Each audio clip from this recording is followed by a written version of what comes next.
there are more stars than we can count. Now, we think we have an estimate, which we'll talk about after, but that's just crazy. More stars than we can count. So we can see millions of stars. We can see many, many galaxies. And we can only estimate that there are tens of sextillions stars in the universe. That's tens of 10 to the 21. Think about how big that is. And those are just the stars.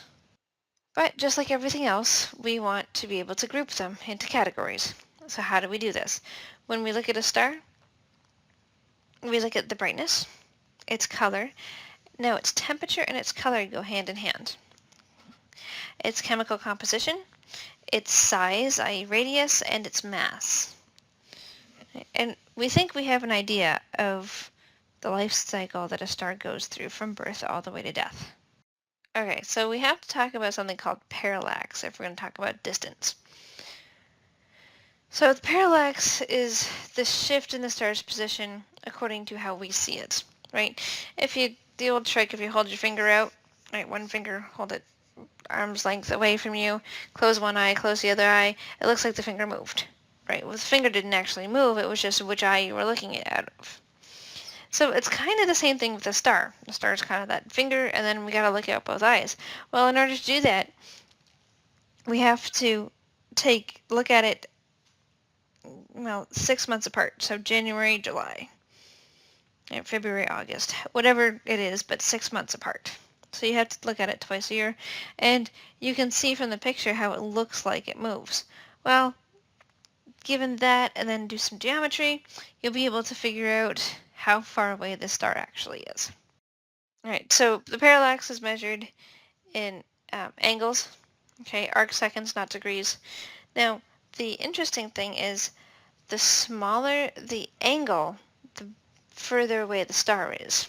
Right, so the smaller the shift that it moves, the further away it is.